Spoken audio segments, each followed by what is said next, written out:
fiction, science fiction, horror, fantasy, crime, LGBT, thriller. You have now entered the House of Mystery with your hosts, Eric Shapiro, David North Martino, John Copenhaver, and Al Warren. On 106.5 FM Los Angeles, 102.3 FM Riverside, and 105.0 AM Palm Springs. Welcome back into the House of Mystery, and I'm Al Warren, and of course it must be a terrible Tuesday because Michael the Ripper Hawley is here. That is correct, and I'm excited today. You're excited every day. I tell the truth here. Come on. You know, I'm a happy-go-lucky guy. Pollyanna type of person. Okay, and so now let's see. We are going to be talking about Bram Stoker, the author of Dracula, an illustrated biography, and we've got the author of that book here, Neil R. Storey. Thank you for being here, Neil. Always a pleasure, Alan. Good to be here. Great having you here, Neil. Oh, Mike, hello, buddy. Good to hear your voice. You too. Well, Neil, we had Dacre Stoker on yesterday. Wonderful man. Yeah, he said good things about you and the biography.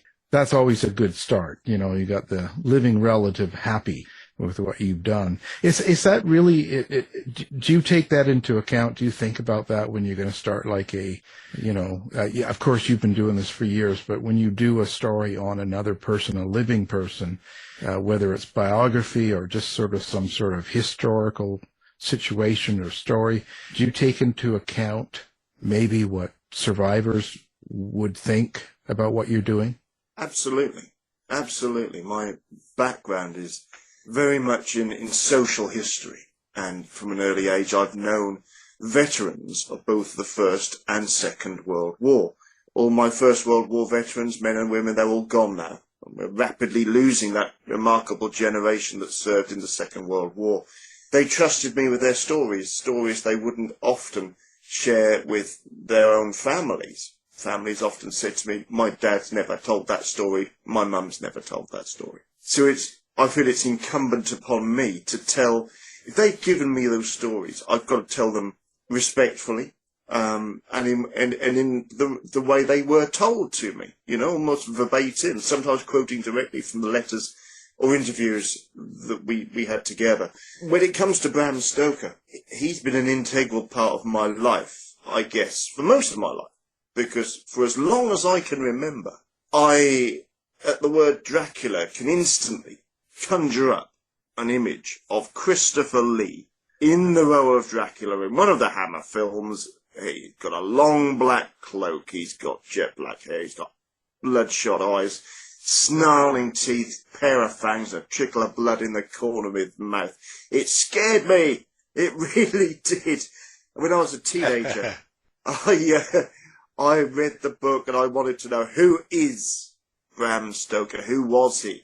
I want to know about this author and how did he create these monsters, or this particular monster that's gripped my imagination for all these years. So it was during those years I got to meet some amazing people, several of which are no longer with us, sadly. They were relatives of Bram Stoker that I've encountered, of course, Dacre, Bram's great-grandnephew, but also very dear friends that are sadly no longer with us, people like Richard Dolby, who wrote extensively on the horror genre, Robert 18 Bysang over in America, a great fan of Dracula and a great knowledge of Dracula, and my dear friend Andrew Selwyn Crome.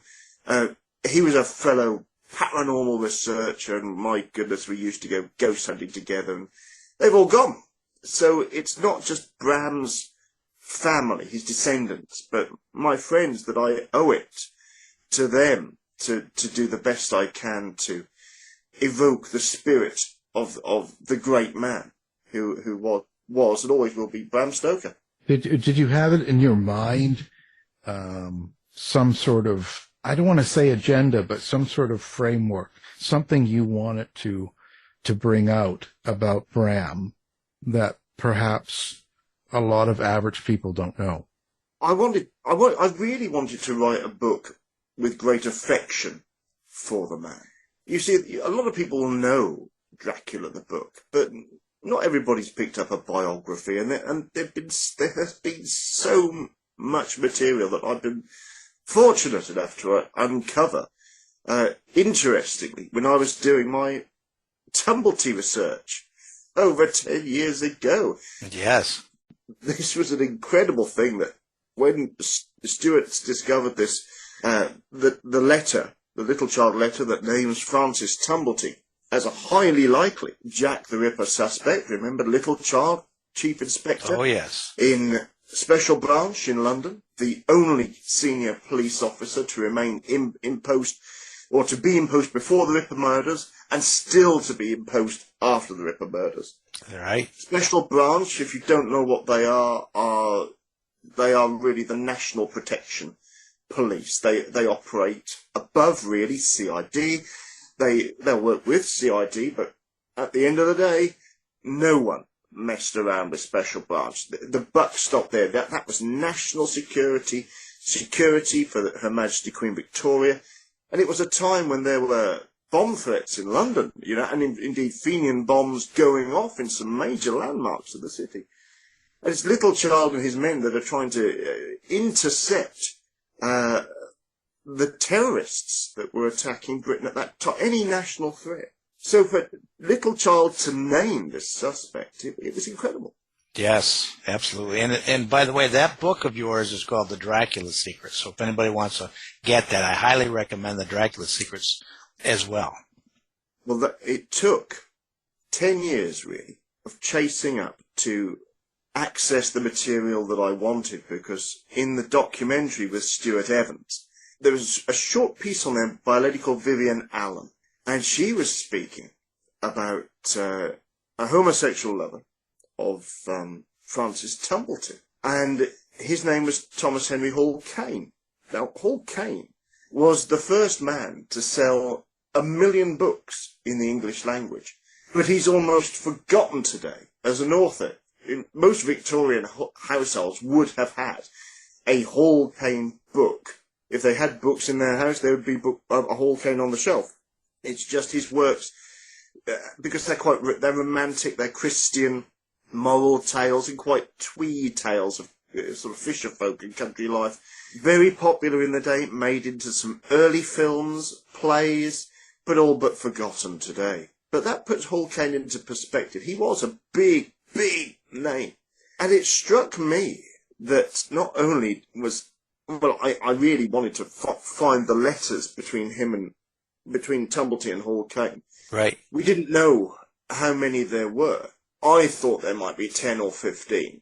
Certainly not tens of them, in excess of 50. Letters and telegrams. When eventually I was actually lecturing at King William's College, and I kept chasing up the archives in the Isle of Man, and a wonderful lady called Wendy Thurkettle was the archivist there. And we kept in touch. She said they're not embargoed, but we can't release them until we've catalogued the last box. How do I know I was the first to go through the entire collection? Well, I helped catalogue the last box. Oh, nice. I wasn't going to miss that. To hold in my hand Tumblety letters, posters, things that get you very, very close to the man, was absolutely incredible, and gave us an insight. I didn't set out to publish the greatest collection of Ripper suspect letters from a contemporary Ripper suspect, but hey, that's what happened. And because we got Ruth Myers involved. Now, Ruth Myers is an expert witness, current. She works on serious murder cases of a national interest in Britain and America as a forensic document examiner. So this is not just a graphologist. She looks at the authenticity of the piece. She makes sure things are not tampered with. But also, she will examine what's being said. And I thought that Tumblety, being this man who could have a hold over younger men was dictating these letters. But no, she said, no. These letters that appear to be in different hands, it's still Tumblety. Oh, that's interesting. He had such a split personality that his handwriting would change clearly, his mood would change, but the letter content, there's always glimmers of the dark side of that. Oh, absolutely. So, you've got it. Now, so we've got Tumblety, we've got Hall Caine. But what I also knew, being a Dracula fan, was the book that Bram Stoker wrote, his 1897 classic Dracula, is dedicated to my dear friend Hommy Beg. Now, Hommy Beg is Manx. It is Manx for little Tommy. And that was the name that Hall Caine's granny, his Manx granny, gave to him, little Tommy.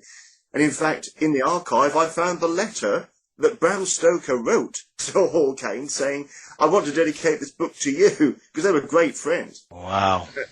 And it actually says, what should I say to Hall Caine or to Hommy Beg? And Hall Caine comes back and he would be delighted that it would be Hommy Beg. You were touching the original documents, the original letters. That is so amazing. Well, can you imagine how it felt to hold them for the first time? The first time. You know, no gloves. It was, and what was incredible is that many of them are still in their original envelopes. So this was the incredible thing, that I'm opening a letter that was last opened, they've had it's been catalogued, but last opened by by Hall Caine. And the person that put that letter in that envelope was Francis Tumblety. Oh, that's absolute.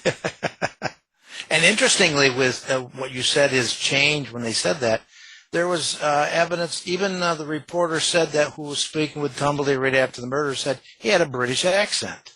So he could change. He was a chameleon. Well, it amazes me because people put this argument about him being tall. Well, the thing is, if the guy's just dressed down, there are short people, there are tall people. Yes. If you're wandering around in the dark, in the East End at night, people often forget these streets at night are often crowded. And particularly the night that, you've got the Shadwell Dry Dock fire. There's hundreds of people on the street. But there's always hundreds of people on the street, because if you were on the tramp, you had nowhere to go. If you couldn't go to a doss house, the police would keep moving you on. That's why the tramps used to go and sleep in places like Itchy Park near Christchurch in the daytime. You think of the classic music hall characters. You'll always see a tramp asleep on a bench, but that would be daytime. At night, they've got to keep on moving. They called that carrying the banner. The streets were alive. You'd have people coming from theatres, including the Lyceum Theatre, where Bram Stoker was the acting manager for Sir Henry Irving. Catch a penny bus, you could have a little look around the East End. Woe betide you if you got off the darn thing. But it was a thing that gentlemen would do that. It's a dark, it was a dark world. That was a very intriguing world. And when these crimes start, you ended up with Ripper tourists. Of course you did. People paying to look out of the upper windows of houses into Hanbury Street.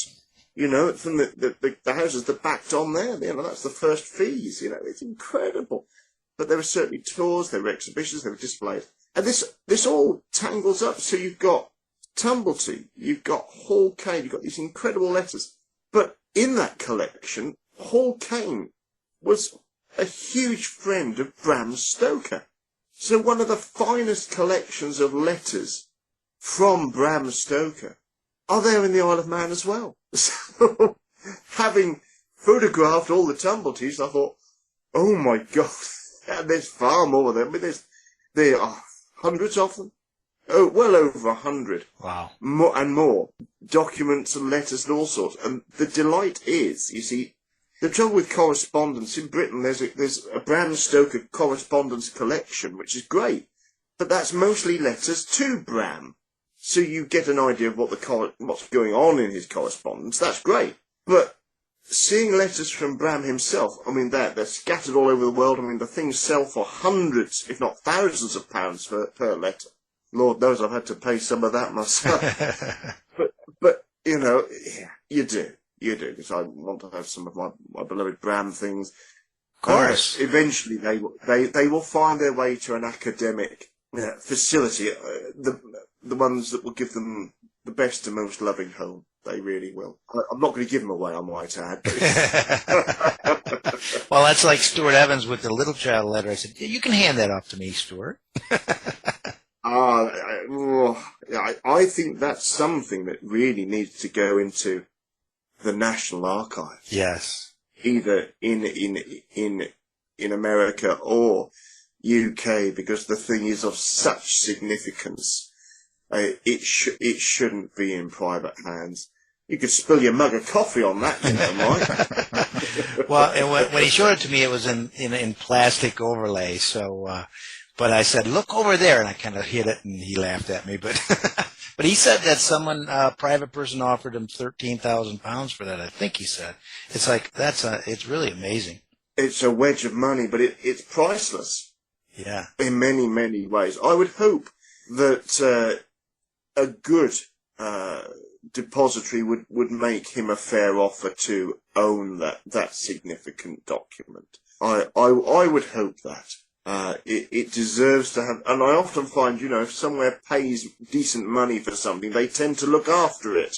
Whereas if it's just given, sometimes it's looked after, other times you wonder where it's gone. Yeah. Mike will be putting his coffee on it. Be a coaster for his coffee. And it's got a plastic sleeve on it. What more do you want? Yeah, I could see him saying that. He would say laminates it. Spot on. You know.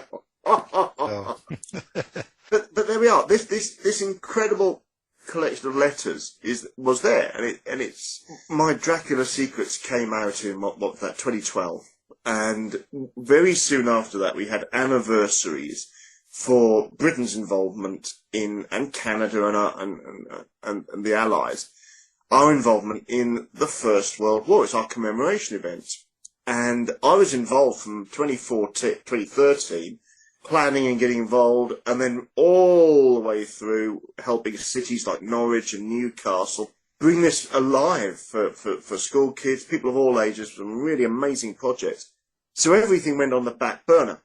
And so from 2018 and afterwards, well, we very soon had the dark years. Yes. And that gave me a chance to really get to grips with these letters. Now, people might think, well, why didn't you just transcribe those letters like you transcribed Tumblteeth? Well, Bram Stoker was a man that was used to writing 50 letters, sometimes a day. And his handwriting, even Dacre struggles with it. I certainly struggle. We call it Stoker-ease, because sometimes it's just a scribble. He was known for this fantastically fast handwriting, but you really have to get your eye in. And once you do, there's some wonderful stories and insights into the man from those letters. Because let's face it, he's writing to a very dear friend, a really close friend. Always great affection in those letters between the two of them. It was rather like Sherlock Holmes and Dr. Watson, it was wonderful. But it took a long while to decipher them, and you've got to get it right and find that time. So, having gone through as many of those as possible, uncovered all sorts of new material as well around the place in the Brams' life, in the Lyceum Theatre, always tracking down new pictures. I wanted to show images of Whitby as Bram would have known it. It's lovely to take great moody pictures of the place, but I wanted people to see that it was a far quieter village that he knew. I wanted to explore places like Slains Castle in America, which is where it's in a place that Bram knew as Port Errol. It's now known as Cruden Bay. And it was a quiet little fishing village, but it's got Slains Castle on the top of this rocky outcrop. It's the Atoll family, the Earls of Atoll. And, it's just so evocative. And thanks to those letters, we get a brand new insight into Dracula, but also some of his later stories, like The Lair of the White Worm, which, although he says it's set in Mercia, but actually, the clues are there, typical Bram style, to work it out. You can see he's setting it in the Scotland that he knew only too well, and partly in Atholl Castle, Blair Castle, part of the Atholl family dwellings in Scotland, and their collection of amazing weaponry from around the world. And Brams World is a world I like to inhabit. And there we are, that wonderful theatre world and the world of myths and legends and vampires and scary stories of the late Victorian period. For me, I just say, what's not to like? Right. I can see that you started in 2018 because my copy of the Dracula Secrets that you signed is 2017. You signed it. So it was right after that you started. Well, I think Dracula Secrets had come out a few years before. Right, they did. 2017. It took me a while to get to Liverpool. It's been 10 years. Yeah. Yeah, it's the conferences, you see, that they're only organised, once in a while. So, and rather like Dacre, you keep getting, conferences aren't arranged very often, but when they happen, they often want me to go along, and at that period in time, 4 or 5 years, I was still doing the circuit with Dracula Secrets. Right. Of course. Mm-hmm. Yeah. Most certainly. I'm fairly sure it's 2012, 2013. Yeah. Well, let's talk about Bram then. And you mentioned Hall Caine and their relationship, their close relationship. What about his boss, Sir Henry Irving? Because I know that's mentioned in here, and Dacre was mentioning him as well, and they were talking about that being an influence of the Dracula character. Well, that's absolutely right. Bram was always drawn to spooky stories. He loved quite dark tales, everything from twins that murder their beloved family members to ghostly tales of people inheriting a big house that nobody else in the family really wants, and they find out why to their peril. He always loved those kind of stories, and he was writing them from when he was an Irishman. His ancestors are from England on the Stokers side, but his mother's family, Irish as they come, and indeed the Stoker family had been in Ireland since the late 17th century when King William's army came over and they married into the local families. Bram had gone through, it was in his latter, I think he was doing his master's, probably the latter years of his BA at Trinity College, Dublin. And he'd always loved the theatre, and it looked like he was going to be following in his father's footsteps. His father was Abraham Stoker, and hence Bram was never known as Abraham Jr. It was always Bram.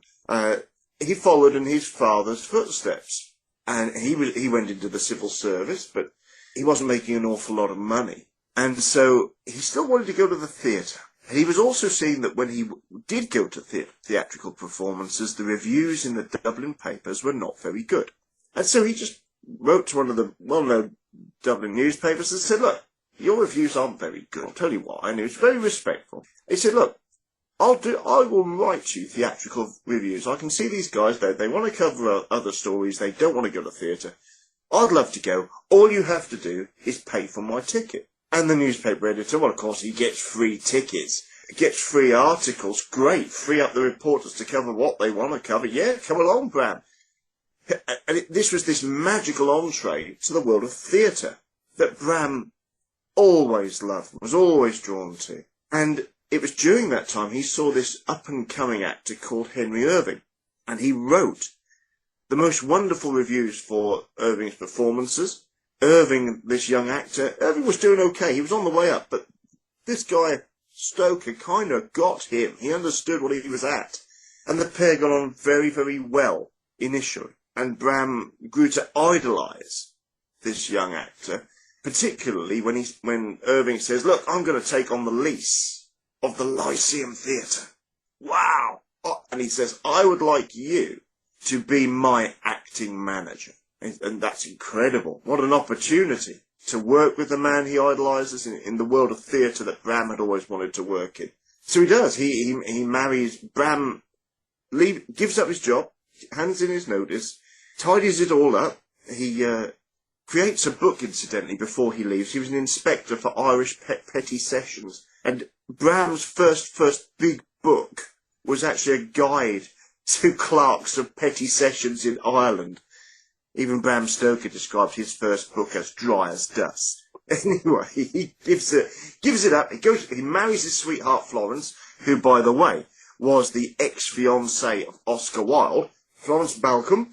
But Florence marries Bram, and they come and start a new life in England with Irving. And Bram doesn't just want to be an acting manager. Being this writer of spooky stories, he sees plays like Faust, he sees the Scottish play, and even Hamlet, where he sees Irving as more of a mystic in his performance. Great stuff. Van der Decken, Irving in the lead. Van der Decken was the captain of the Flying Dutchman, a man more dead than alive. Oh, it's great. And Bram just wants to write a book that could be turned into a play worthy of the man he called the Chief, Sir Henry Irving, later Sir Henry Irving, the greatest actor of his day. And that book, it began as, it was simply called The Undead. And then there was the central character was known as Count Wampire for a while. Then Bram finds the name Dracula in Wilkinson's Guide to Wallachia while on holiday at Whitby. So it's an evolution. But the genesis of this book is Irving, and the central character of Dracula.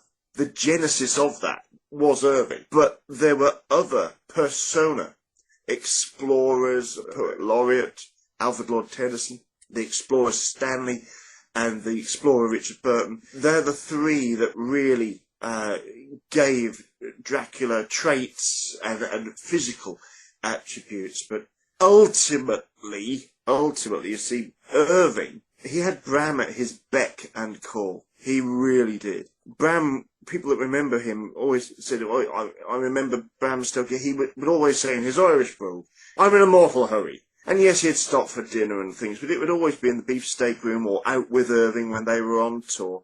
And Bram didn't really see his little boy grow up. His little boy, he was christened Irving, but the little boy never liked that name because Irving was the man that meant he didn't see his daddy. So he was Irving Noel Stoker, but he was always known as Noel in his mature life. And I think Bram, he was addicted to Irving, you see, absolutely loyal to him, but Irving was ultimately a bit of a bloodsucker because he sucked the life out of Bram Stoker out at times. How ironic. That's too true. So what's your feeling about Bram's religious sort of standing? Was he a very religious person? It seemed like a lot of his writing was based on strong theology, right? He always thought about God, right? And how many bad people or bad things were in the world. Isn't that sort of a true statement about him? I believe Bram Stoker was a beautiful soul. I really do. But not overly pious. He would love good storytelling, good wine, good food, good company, men and women. But his stories are recalled. He had a wealth of them, but he would never resort to vulgarity, and I admire that in any man. I'm sure if you love good times, good food, good drink, you would have loved Bram. Absolutely. As a religious man, well, he was raised in a very religious household. His father, Abraham, was quite a meek man, really, in that he was meek under the gaze of God. Every meal would be preceded with prayers. Every child would, Bram couldn't walk until he was 7, sadly, so I doubt he would have gone to many church services when he was a very small kid. But the family would attend church. And it was Church of Ireland, so they're not Catholics, but they're Church of Ireland. And the family were devout, and I think that certainly left its mark on Bram. But Bram had a great fascination in faith and belief. And it was certainly something that he used to discuss with Hall Caine. Hall Caine actually produced a book called The Christian, but he also looked at Middle Eastern faiths and Far Eastern faith. Richard Burton before Dracula was written, he wrote a book called Vikram and the Vampire, which often, a lot of people don't even know about. And it's significant because they were friends, they were acquainted with each other. And Vikram it's a Hindu story of Vikram and these vampires that occupy and reanimate the bodies of the dead. So there's a great interest in faith, but I think the enduring faith interest for Bram, maybe faith is not quite the right word, but the interest that captured him, particularly in his later years, was a fascination with the power of the mind. Now that could be how the mind can be affected and influenced by devout worship, the visions that you could possibly see in devout worship. But certainly he really wanted to explore, and he discussed this with a very eminent man, an expert on the brain and the mind, by the name of Sir Oliver Lodge, who was one of the founding members of the Society of Psychic Research, which incidentally Bram Stoker was also a member of that, as was Sir Arthur Conan Doyle. So you've got this group of people very, very interested in the power of the mind. And Bram, if you remember in Dracula, Dracula can control Renfield hundreds of miles away. He can influence Dracula has power over the creatures of the night from his mind. And this absolutely fascinated him. It also connected to his friend Gerald de Maurier, who is an ancestor of Daphne du Maurier. I think that was her granddad. Gerald de Maurier created a play called Trilby. And in Trilby, the young, impressionable French girl is mesmerized by an erstwhile Svengali. And yes, he gives her the ability to sing, but he would have his wicked way with young, impressionable Trilby. So it's all these kind of mind games, and by the time you get to the lair of the White Worm, you will see characters fighting out duels of the mind in which one of the characters, and I won't spoil the story because it's worth reading, one of the characters is killed in a mind-to-mind duel. So again, it's an organic appreciation of faith, the mind, understanding, but I think he also had a goodness inside him too. That Bram, it's in the very best of any religion, if it's got with kindness and love and understanding, that's what Bram had in his heart. Question, connected to the religion, at the Lyceum Theater, that Order of the Golden Dawn, they were starting up there, and Bram, you had made a comment that Bram would not have been a member of it, but would have maybe kind of indirectly maybe endorsed it, but he would not have been a member because of his faith background. Is that what I gather? It's a tricky one. We don't know for sure. We know that Bram and Sir Henry Irving were both Freemasons. They were initiated. They didn't progress greatly over the years. Bram was not as regular as Irving was. I expect it's because of the workload that Irving gave him. But these are secret organisations. And we don't, sometimes with an organisation like the Golden Dawn, we know that several people who were very, very friendly with Bram were members. We cannot prove, there's no document that exists at this moment in time, we cannot prove whether he was a member or not. There's no account but who's ever seen an account of one of these meetings where it details who was present? Have we got a complete list of the Golden Dawn? I haven't been able to find one. There are notable members. There are people that mentioned their own name. They remember in their own memoirs. But I haven't seen a roll of all the members. So we don't know for sure. But what we do know for sure that he was intrigued. He may well have attended a meeting or two. I don't know what the rules of the Golden Dawn were. It may be like the Freemasons that we see today. There will be evenings where you can engage with Freemasons without being initiated. It's in the same way within witchcraft.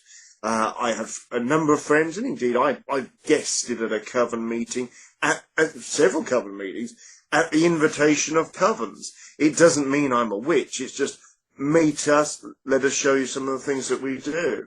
So we don't know for sure. I'm sure he would have been intrigued. I don't think it was due to a deep faith that would have prevented him joining.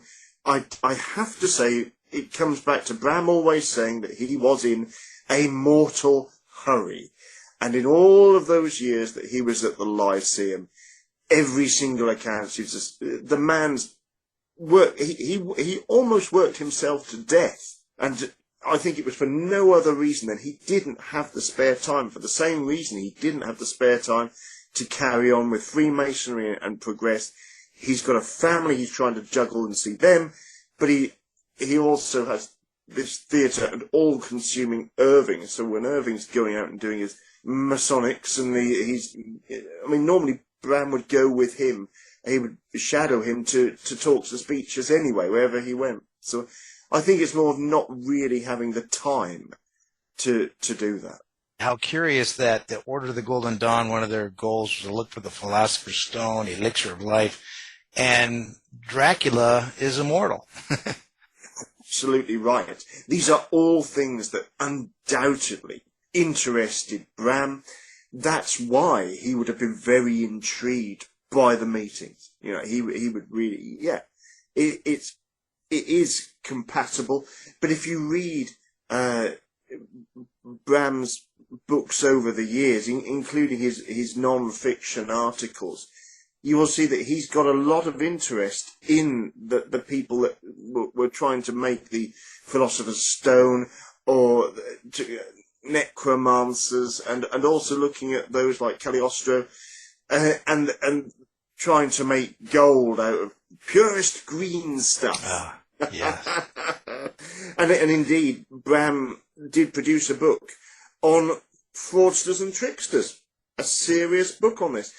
He was also interested in this idea of switching noble characters. The idea of, was Queen Elizabeth I actually a boy, and boys who would be king? You know, the ones who really should be king. The Winslow boy was absolutely fascinating to Bram, to the degree that in books after Dracula, they are dedicated to people who had inspired and introduced Bram to such stories. Totally interesting. So when that coven you went to for an event with witches, was that like an orgy?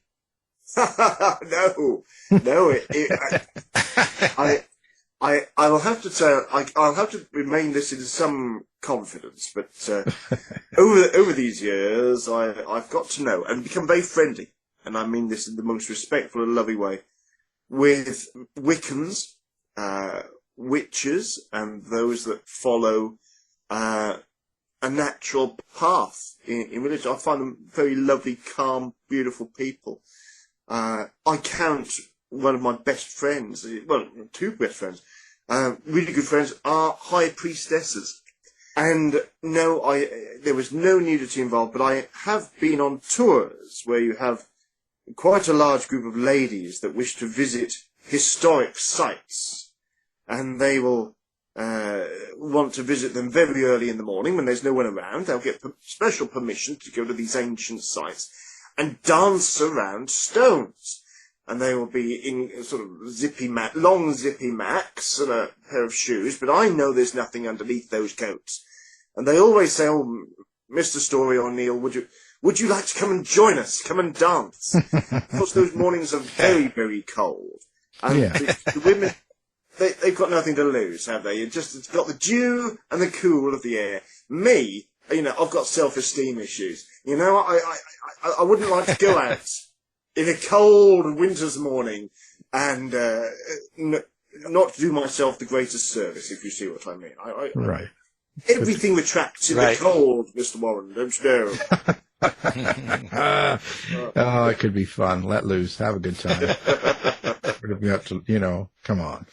So, I can't help but say that, you're one of those writers that lives through what you write. You go through each event. You take the time and really try to understand and feel the research you're doing, like in something like this especially. So when you go through this type of thing, you're kind of living through, let's just say, what Bram lived through, or you're trying to put yourself in that place so you can write about an authentic, history of who this man was. I can't help but think that when you do this and live through this and spend the years that you do dedicated to this, that it must have some sort of change on you. And I wonder if you look at yourself now as compared to when you started researching seriously, Bram, like say 10 years or whatever you say, how can you actually see or feel a change that you've come out of with? So that's a fascinating question. I always felt I was drawn to Bram Stoker because I felt a kindred spirit with him. And over the years of finding where he lived and worked and where he visited, I've always loved them, always loved those places. And I think it's certainly brought us closer together. But I have no pretensions that, I'm not reliving the life of Bram Stoker, but I like to think I have an affinity with him. And to be honest with you, I'm a man who's always enjoyed good food and wine, theatre, literature, ghosts, the paranormal, legends. So thanks to Bram, he's enhanced my journey. I love the man. I love. He had, like all of us, he has his faults, but I adore the fact he knew what it was to be a good friend.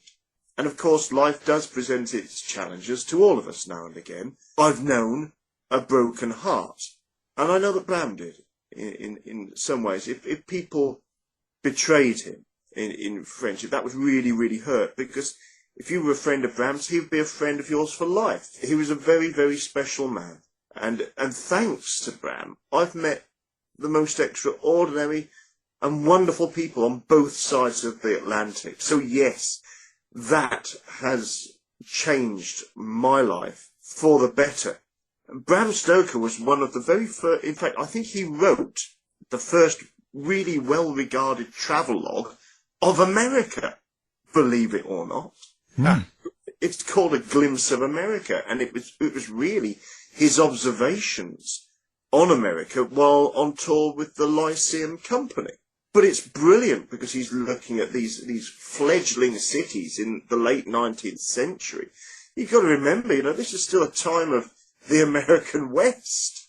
So you've got gunfights going on, whereas, he's seeing these growing cities where they're performing, places in New York and Chicago and San Francisco, incredible places at an incredible time that really are the birth of modern America. If it had not been for Bram, I wouldn't have had much of an entree to America. When I was a kid, what was it? Disney World. What did I see of Americans on TV? The TV series Dallas and Westerns and war films. And it's not the impression. I remember I was in my 30s 40s when I first went to America. And I was expecting the country to be arid in the back of my mind. I kind of knew it wasn't. But I was expecting, I was going to stay in Texas, and I was expecting to see oil donkeys dipping all over the place and to be walking amongst the desert. And where I went in Texas, near San Antonio, it was green, it was beautiful. And the people were absolutely lovely. So it's thanks to Bram that I've had that experience. And I think Arthur Mee, the great British author, described himself as a child of wonder, even when he was in his 70s. And I like to think that's me, and I think Bram was the same. When you look in his book, Under the Sunset, which his first fiction book that was published, it was a kid's book, but it's full of all sorts of grim tales that you really wouldn't see kids sit down and tell kids. He was just a child wonder, so am I. And I think the day you grow up and stop learning is the day you die. Yes, for sure. Let's talk about where people find you, where they find the book, and besides a good pub, A good restaurant with good wine is always a good bet. To find me next year, all being well, I shall be over in Salem for a wonderful event where we'll be telling stories of witches and vampires in old and new England.